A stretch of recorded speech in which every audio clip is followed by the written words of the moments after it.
SER Podcast.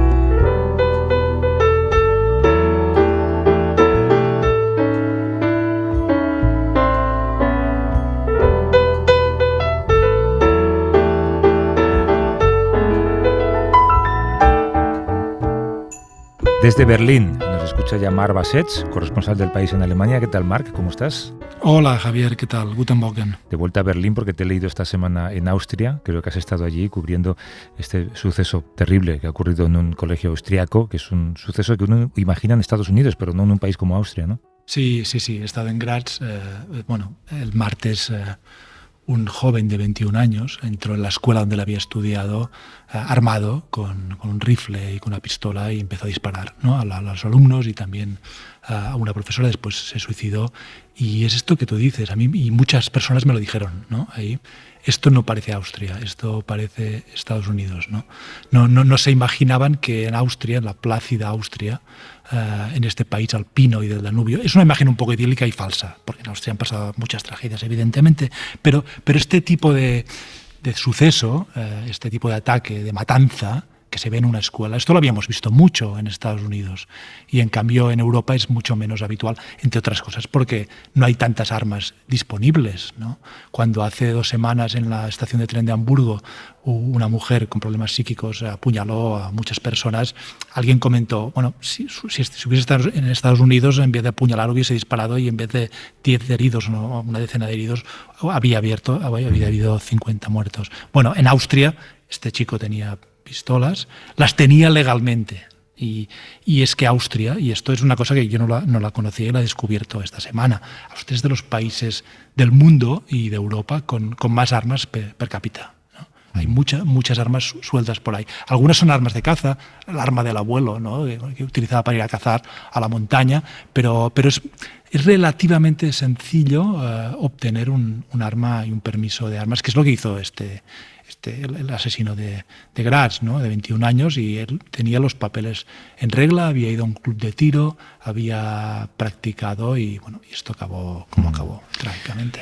Se me viene a la cabeza un informe al que tuvo acceso el New York Times hace un par de días en el que se relataban los últimos 3-4 días de vida del chaval, porque era muy joven también, que intentó acabar con la vida de Donald Trump en un meeting, lo recordarás, y en el informe se contaban no solamente sus búsquedas de Internet, sino también sus compras por Internet y lo sencillo que era en Estados Unidos conseguir munición, conseguir armas, conseguir incluso componentes que te permitían fabricar explosivos.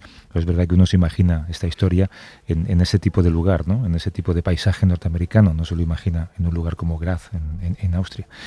Vamos a empezar, que tenemos a 2 invitados esperando. Marc, venga.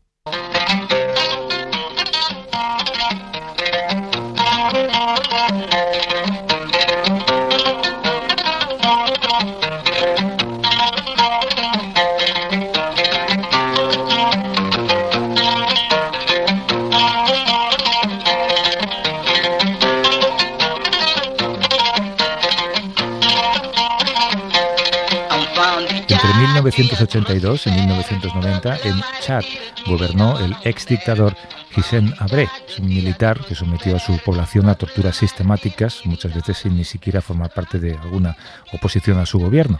Pero Habré no gobernaba solo. Además, una red de personas que trabajaban con él, violentando a la población, Occidente permitió que este régimen existiera, como si no fuese a haber consecuencias. Y aunque han sido muchos los gobernantes en la historia que no han sido juzgados por los crímenes que cometieron, cuando tenían que cuidar en realidad de su gente, aunque llevó 18 años y mucho esfuerzo sentenciar a este hombre de Chad, la persona con la que vamos a hablar ahora, Marc, ha logrado que en este mundo, donde todos los días parece imperar la impunidad, dictadores como Habré se sientan en el banquillo, pero que las víctimas de sus crímenes también obtengan, aunque sea justicia tardía y cierta reparación, ¿no? Sí, Javier, y esto es un milagro que sucediera, que el dictador Abre acabase pagando por sus crímenes. ¿Puede considerarse un milagro esto, una prueba de que, pese a todo, Martin Luther King tenía razón cuando dijo que, y cito, el arco del universo moral es largo, pero tiende hacia la justicia? Precisamente ahora, recordar esto precisamente ahora es importante. Casi es ir contracorriente. Es importante en un momento de amenazas para el derecho internacional y de dudas sobre la justicia internacional y de regreso a una política de fuerza de los Estados-nación que recuerda al siglo XIX o a principios del siglo XX, cuando los derechos de los que hablamos y la justicia internacional eran una quimera. El caso de Hissène Habré, el dictador del Chad, es ejemplar en este sentido, por la gravedad de sus crímenes y por el éxito a la hora de juzgarlos. Hablamos de un dictador que de joven admiraba al Che Guevara y que, como tantos en África y otros rincones del planeta, se llenaba la boca con la retórica anticolonialista y antioccidental, aunque al mismo tiempo recibía el apoyo de Estados Unidos y de Francia en la época de Reagan y de Mitterrand. A la persona con la que vamos a hablar y a su equipo les han llamado los cazadictadores. Durante 18 años, como decías, durante años de reveses, decepciones, alegrías, mucho dolor, este hombre, con el que hablaremos en un minuto, este hombre a quien sus enemigos llamaban sangriento, jugando con el nombre de su apellido, y al que hasta descalificaron como, comillas, hablo comillas, judío resentido. Este hombre contribuyó, él y su equipo, y principalmente también las víctimas y los supervivientes de la dictadura de Habré, a quien en el 2016 habría acabarse condenado a cadena perpetua en África y por un tribunal africano. Y esto es destacable y excepcional. Podría decirse que aquel fue un momento estelar del derecho internacional, del combate contra la impunidad, de un periodo de la historia que se abrió a finales de los 90 con el caso Pinochet y que no sabemos si quizá pueda estar llegando a su fin. Desde Barcelona nos atiende el abogado Reed Brody, que publica Atrapar a un dictador, la búsqueda de la justicia en un mundo de impunidad. ¿Qué tal, Reed? ¿Cómo estás? Buenos días. Muy bien, buenos días. Y gracias por tomarte un tiempo para charlar con nosotros. Ahora extrapolamos este caso a otros ejemplos del mundo, pero muchas veces desde la ignorancia, cuando hablamos de dictadores en África, hablamos de su sadismo sin conocer realmente cuál fue el camino para llegar al poder. Cuando Habré irrumpe en el gobierno de Chad en los años 80, cuéntanos cómo lo hace y qué interés tenían agentes externos como por ejemplo Estados Unidos. Bueno, como decían, Hissène Habré fue el dictador de Chad del 82 a 90. Y en realidad él estaba un señor de guerra, conocido ya por su brutalidad, por el secuestro de una antropóloga francesa y el asesinato del comandante, del negociador francés que vino para negociar su rescate. Y había participado en una guerra civil sangriente.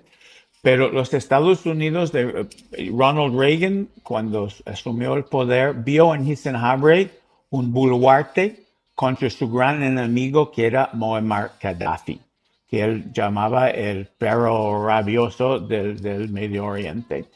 Y Estados Unidos, en la primera operación clandestina de la era Reagan, antes de Angola, antes de las contras, en Nicaragua, Ronald Reagan ayudó a Hissène Habré a asumir el poder para, como digo, para hacerle frente a Muammar Gaddafi. A Habré le consideraba el luchador del desierto por excelencia. Y durante 8 años, con el apoyo primero de Estados Unidos, pero luego y hasta casi el final por Francia, Hissène Habré efectivamente derrotó a Muammar Gaddafi, pero al mismo tiempo convirtió su país en un estado policial, tenía una policía política, la Dirección de Documentación y Seguridad, que tenía 7 cárceles clandestinos en N'Djamena. Yo tuve por casualidad encontré los archivos de esa policía política que llevaba los nombres de más de 1,400 personas que murieron en esos cárceles, de más de 12,000 personas detenidas arbitrariamente. Documentos que llevaban a veces la firma de Hissène Habré. Y finalmente él fue derrocado por su ex jefe militar, que fue apoyado ahora por Francia, que se separó de Estados Unidos al saber que Estados Unidos hacían con Hissène Habré, con los soldados libianos capturados, un ejército contra Gaddafi, a espaldas de Francia.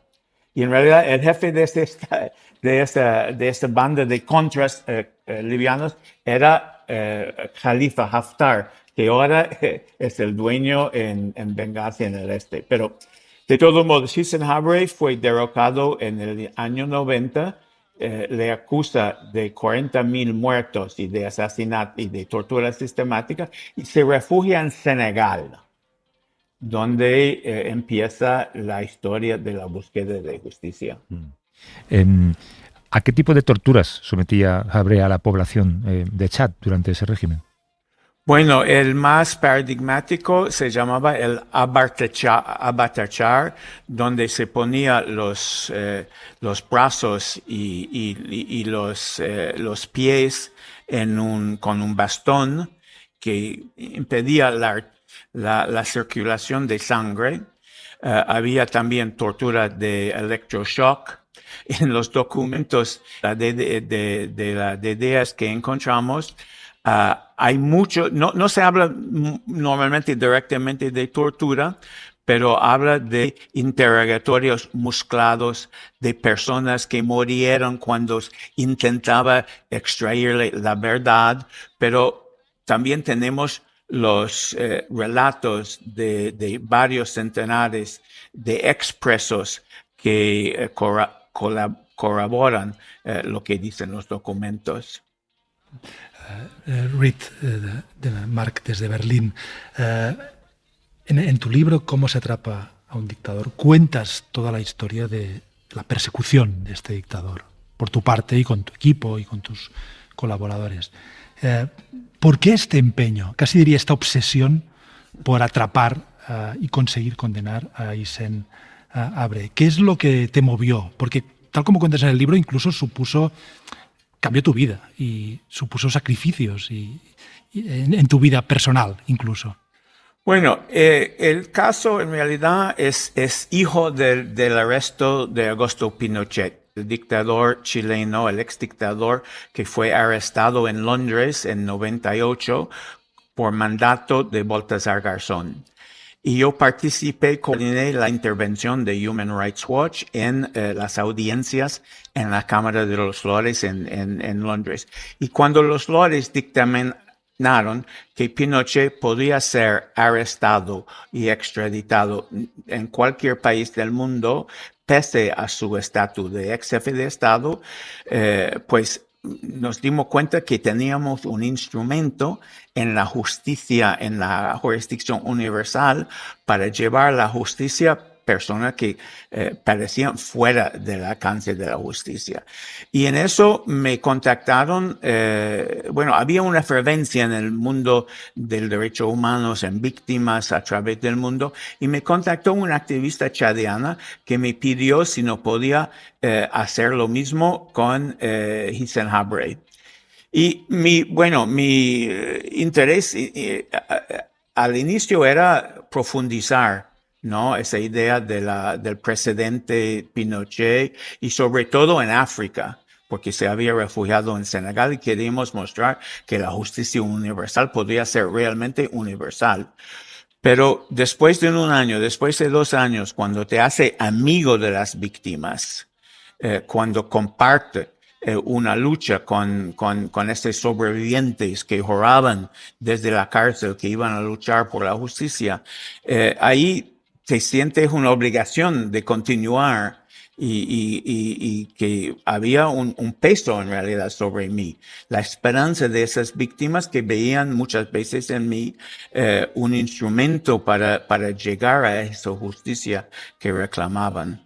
También trabajó en que, por ejemplo, el haitiano Jean-Claude Duvalier fuera sentenciado por la justicia. Ahora creo que está en el caso de Yahya Jammeh, ¿no? El exdictador de Gambia también. Sí, ahora justamente después de la condena de Hissène Habré, que fue condenado finalmente a la cadena perpetua por un tribunal africano en Senegal y después murió preso, pero después de la condena de Hissène Habré, me contactó varias en realidad víctimas de Yahya Jammeh, el ex presidente de Gambia, que justamente se había refugiado en Guinea Ecuatorial casi en el mismo momento.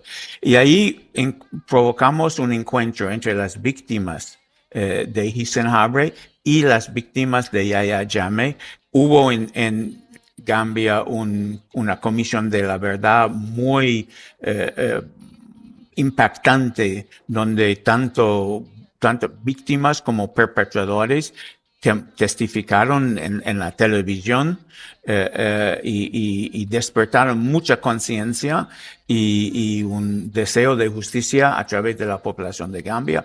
Ahora el grupo de África, de los países de África del Oeste, el CEDEAO, ha decidido crear un tribunal para juzgar a Yahya Jammeh y sus colaboradores, pero estamos en búsqueda de dinero para el tribunal. ¿Quiénes son los Hissène Habré ahora, los que están ahora gobernando y cometiendo crímenes con impunidad y que quizá dentro de 10, 15, 20 años, 30 serán juzgados como Hissène Habré? Bueno, espero que podamos hablar un día de Vladimir Putin en el banquillo de los acusados, de Benjamin Netanyahu, del dictador de Sudán, de lo de Corea. De los Ortega Murillo, quizá. Y Daniel Ortega y Rosario Murillo, que yo ahora, desde un año, yo fui nombrado para participar en un grupo de investigación de Naciones Unidas sobre los abusos y crímenes en Nicaragua. Y hemos acusado a Daniel Ortega y Rosario Murillo y 54 más funcionarios del gobierno del Partido Sandinista de participar en crímenes de lesa humanidad. De hecho, esta semana en Naciones Unidas, ahora que mencionaba Netanyahu, se ha aprobado una resolución de España y Palestina donde se denuncian los abusos perpetrados por Israel en Gaza, a pesar de su veto y del de Estados Unidos. ¿Usted cree, Ruiz, que hay margen para actuar contra Netanyahu por los crímenes que están cometiéndose desde su gobierno, para actuar contra él en el futuro? Bueno, él ya ha sido inculpado por la Corte Penal Internacional, él y Yoav Gallant, ¿no? Por utilizar el hambre como arma de guerra por crímenes de lesa humanidad. Pero, bueno, la justicia internacional no tiene fuerza de policía. O sea que ha inculpado tanto Netanyahu como Vladimir Putin, pero en la medida que esas personas no viajen a países que lo van a arrestar, quedan un poco afuera de la posibilidad de justicia inmediata. Pero bueno, la historia cambia. Milosevic nunca pensaba que sería en el banquillo de los acusados. Ni Charles Taylor, ni Pinochet, ni la Junta en Argentina. Entonces, por el momento, se está documentando los crímenes, la justicia, las instituciones creadas por la comunidad internacional han sido a la altura. Pero ahora depende de la colaboración y la voluntad de los países. ¿Hay esta voluntad de colaboración actualmente la misma que podía haber hace 20 años, quizá? En el momento de Pinochet, y esto está muy bien contado en el libro, hubo una esperanza, ¿no?, de que la impunidad podía acabar, de que los derechos universales podían imponerse. Ahora parece que ha entrado un poco en crisis esta idea, ¿no? Es cierto. El 98, el mismo año del arresto de Pinochet, fue también el año en que los países aprobaron la Corte Penal Internacional y ahora estamos en un mundo de impunidad. De decirlo, bueno, es el subtítulo de mi libro, pero eso aplica tanto a Putin como a Mohammed bin Salman, el príncipe heredero de Arabia Saudita, que todo el mundo sabe que ha matado en sangre fría a Jamal Khashoggi, pero ahora es el eje de todas las negociaciones y de todo el tablero en el Medio Oriente. Además, hemos visto con los mandatos contra Netanyahu y Gallant ahí se cruzó una línea roja, porque hasta ahí la justicia internacional siempre ha sido un instrumento contra o los enemigos derrotados, como en Tokio y en Nuremberg, o los impotentes africanos, o los enemigos del occidente, como Milosevic y Putin. Por primera vez, ahí con los mandatos contra Netanyahu y Yoav Gallant se tocó a un aliado de Occidente.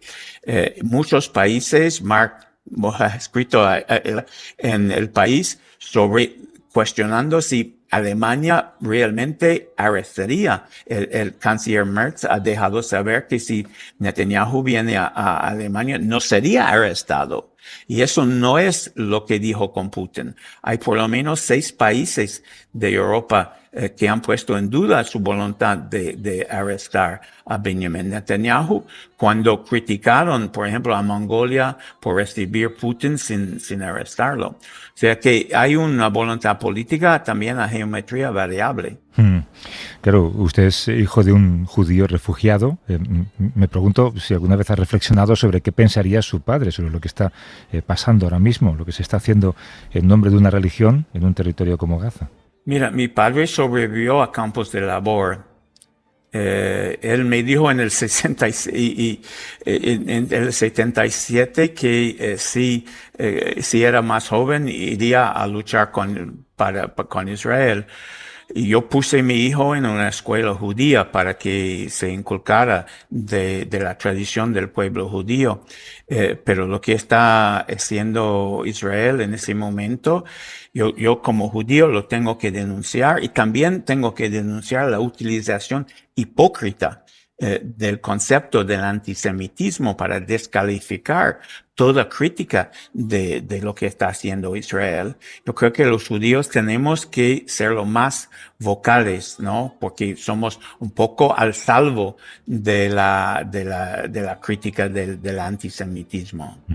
Te agradezco mucho esta honestidad. Desde Barcelona nos ha atendido el abogado Reed Brody, que publica Atrapar a un dictador, la búsqueda de la justicia en un mundo de impunidad. Está publicado recientemente en castellano por la editorial Debate.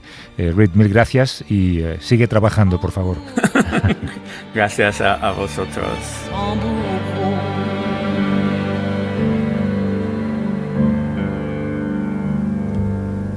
Il peut venir au crépuscule, flanqué de son M majuscule, au dernier souffle de ma vie. Vaya reflexión más interesante que ha hecho, y enseguida vamos con un invitado con el que llevamos varias semanas queriendo hablar.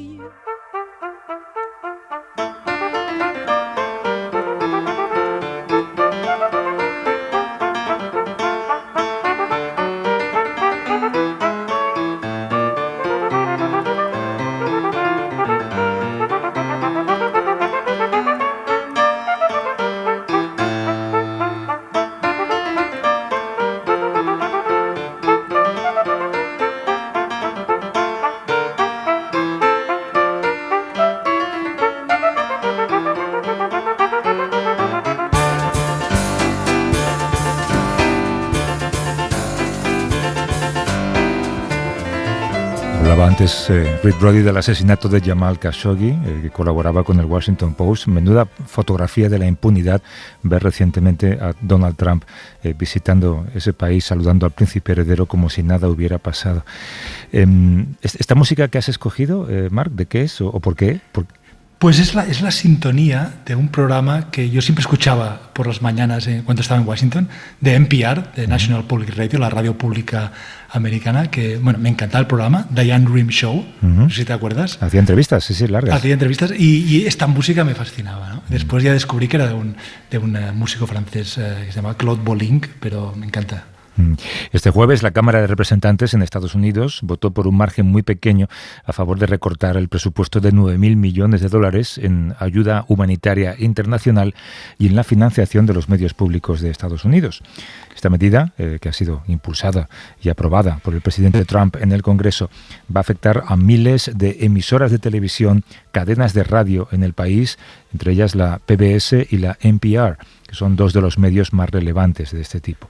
Muchos de estos medios van a tener que cerrar por falta de financiación. También es posible que aumente la desinformación ante esa clara estrategia de Donald Trump por cortar el flujo de información de todas las emisoras asociadas a estos medios. Primero cayeron los periódicos locales, Marc, ahora caen las emisoras públicas. Sí, Javier, y es posible que Elon Musk se haya marchado, pero los efectos de sus recortes y también en esta financiación siguen vigentes. Tendemos a pensar que en Estados Unidos todo es privado, ¿no? Y no hay sector público, pero no es así, ¿no? Yo me acuerdo, por ejemplo, las bibliotecas públicas fantásticas en Estados Unidos, o los museos, o incluso, bueno, lo comentábamos hace unas semanas, la sanidad. Hay una parte de la sanidad en Estados Unidos que es pública, desgraciadamente pequeña, pero existe una sanidad pública. Y luego está la radio-televisión pública, que es excelente, es una maravilla. La PBS, la televisión, y la NPR. Y no es la BBC, la NPR, pero es una gran, importante emisora pública en Estados Unidos y como tú dices, muy importante para la información local. Hace 10, 20 años la prensa local empezó a perder y a cerrar periódicos locales y puede suceder ahora también con las radios. Y sabemos que sin medios y prensa fuerte, la democracia se debilita. Y donde no hay periodismo riguroso y donde hay periodismo fuerte, como es NPR o como eran estos periódicos locales, cuando desaparecen, el vacío lo llenan otros, ¿no? Y estos otros no siempre es para bien. Lo que está ocurriendo y lo que ha ocurrido en Estados Unidos con los medios de comunicación, sobre todo a escala local, también nacional, pero sobre todo local, hay pueblos, hay condados, hay ciudades que ya no tienen un medio de comunicación o una radio local. Pues lo que está sucediendo en los Estados Unidos con Trump también es consecuencia de este paisaje mediático mermado en los últimos años y décadas. Hay tantas cosas que yo he aprendido, Marc, escuchando la NPR, tantas cosas que he intentado reflejar también en este programa. Desde Boston nos atiende el periodista Julio Ricardo Varela, que ha trabajado en la NPR y ahora trabaja en Free Press, en Prensa Libre, una asociación de periodistas. ¿Qué tal, Julio? ¿Cómo estás? Buenos días. Buenos días, ¿cómo estamos? Muy bien. Julio, cuando en España hablamos de un medio público, puede generar confusión con respecto a cómo son los medios públicos en Estados Unidos. Explícanos primero qué es lo que convierte a la NPR en un medio público, pero no estatal. Sí, los medios públicos acá en Estados Unidos son una combinación de fondos privados o fondos sin lucro y también fondos federales. El presupuesto de NPR o PBS o cualquier red de radio o de televisión acá, hay esa combinación. Y en los 60, el presidente Lyndon Johnson aprobó el acto que se llama el Public Broadcasting Act, o sea, el acto de radiodifusión pública, que en el tiempo de la gran sociedad era oportunidad de abrir los medios para representar a varias partes del país. Como han mencionado ya, hay lugares rurales acá en Estados Unidos donde existe una sola cadena o una sola cadena local y siempre los fondos federales siempre han ayudado a apoyar estas estaciones.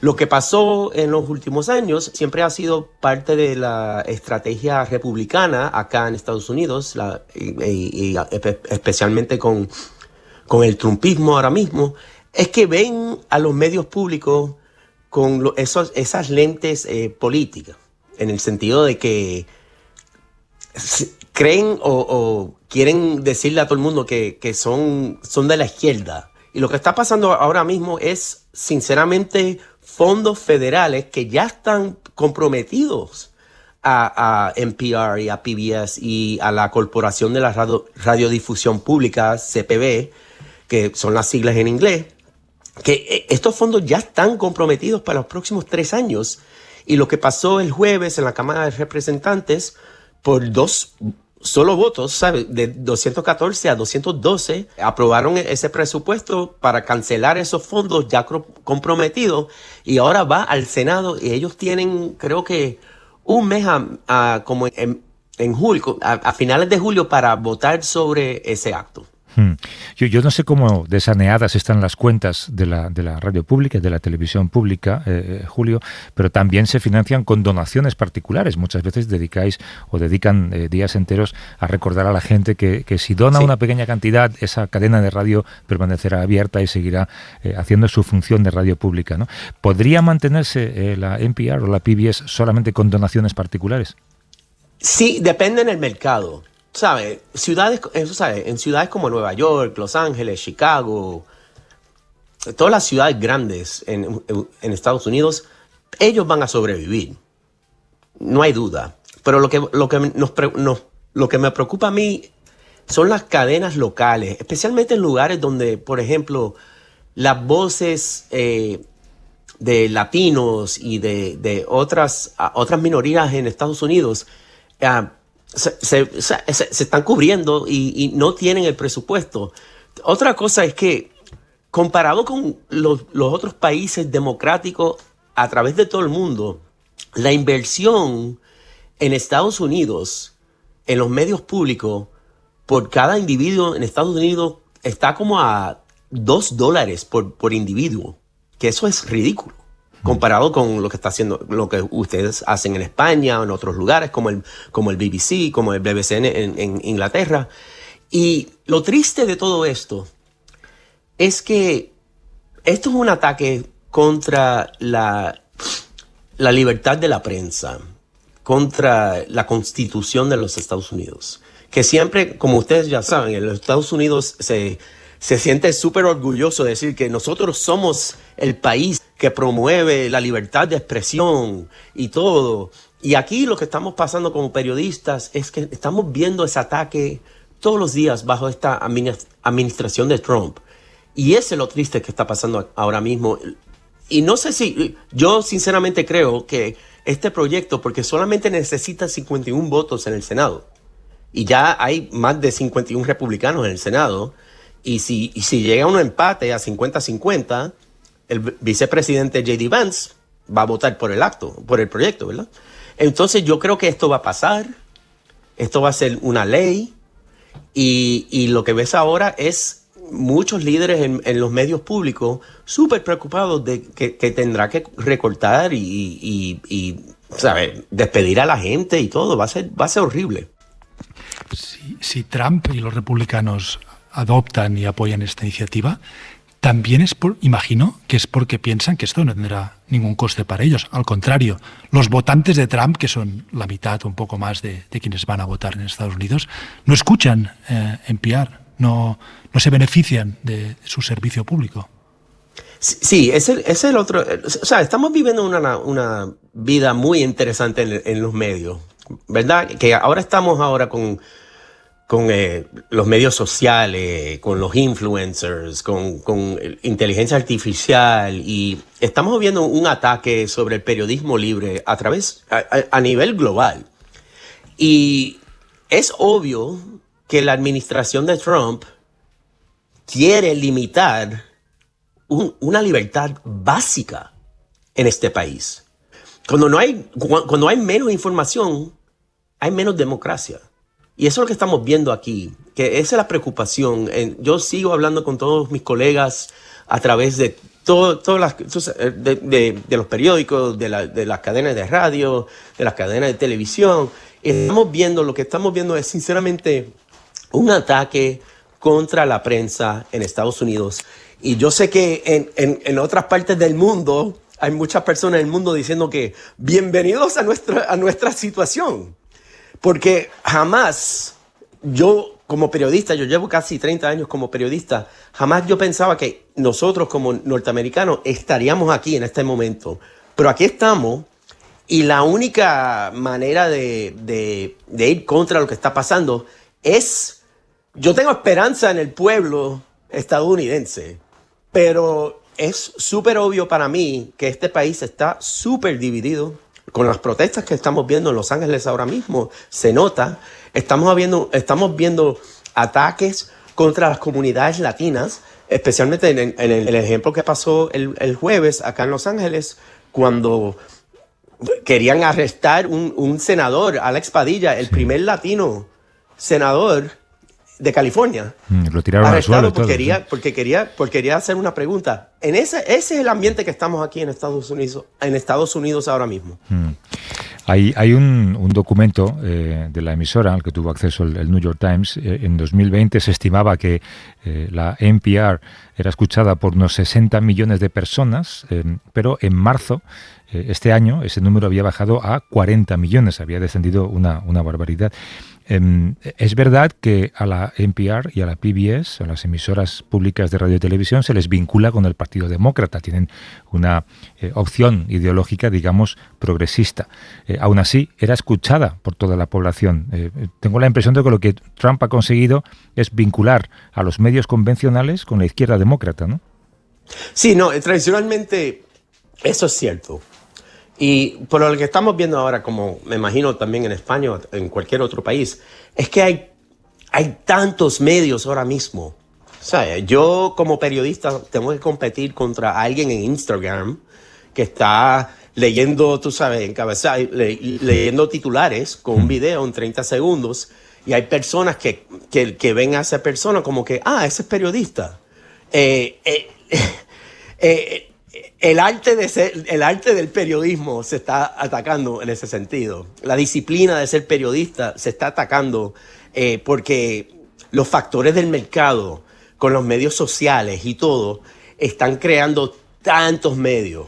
Entonces lo que está pasando ahora, que por ejemplo, cuando en los 60, cuando este proyecto se pasó con el presidente Johnson, había ¿cuántas cadenas? 4 o 5, estamos hablando de CBS, ABC, NBC, PBS. O sea, no había muchas cadenas. Ahora estamos hablando de miles y miles y miles de cadenas en línea, en la tele, en la radio, en los podcasts. Y estamos viendo un público que está eligiendo lo que ellos quieren escuchar o ver o leer. Y es cierto de que la política, que uno acá, y me imagino, no sé si en España, pero acá en Estados Unidos, si eres de izquierda, tú puedes consumir todos los medios de esa perspectiva izquierdista y nunca estarás viendo otros puntos de vista de otras ideologías en este país. Y así es, y eso es parte de lo que estamos viendo en los votos y por qué estamos viendo, tú sabes, un país sinceramente dividido. Para mí esto es algo histórico en este país. Nunca lo he. Yo llevo ya más de 50 años en este planeta y yo no reconozco mi país. Y eso es algo triste.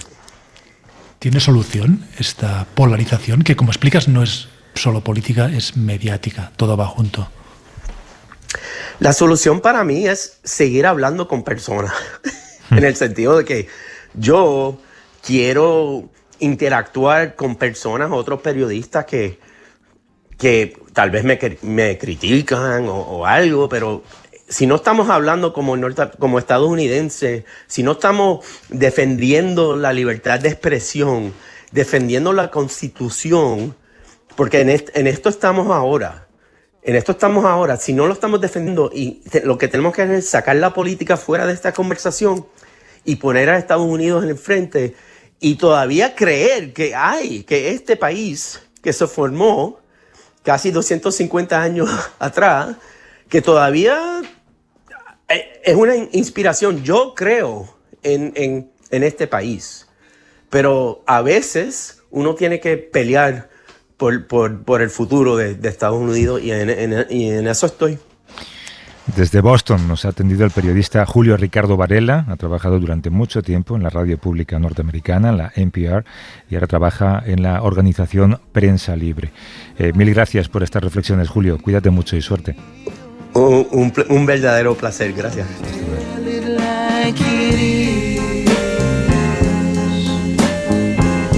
Don't be ashamed. Let your conscience be your guide. muchas veces escuchamos mal cosas de Estados Unidos y uno siempre tiene la impresión y la tristeza de que estamos mirando al futuro. Esta semana lo pensaba cuando he visto esto que plantea Isabel Díaz Ayuso, ¿no?, de multar a quienes se manifiesten en ámbitos universitarios. Es imitar o traer aquí algo que aquí todavía no ha pasado, ¿no? No me gustaría imaginar un gobierno que, por ejemplo, elimina la televisión pública y la radio pública, pero esto puede llegar a pasar, supongo, no es política ficción. Sí, pero yo siempre, a mí me gusta mucho esta frase que he leído en el libro de Rick Brody, con quien hemos hablado antes, de Martin Luther King, ¿no? Que el arco de la justicia universal tiende hacia... No, el arco de la humanidad tiende hacia la justicia. Es una frase que además Barack Obama tenía en el despacho Oval, ¿no? Entonces, la historia no está escrita. Hasta la semana que viene, Marc. Mil gracias. Gracias, Javier.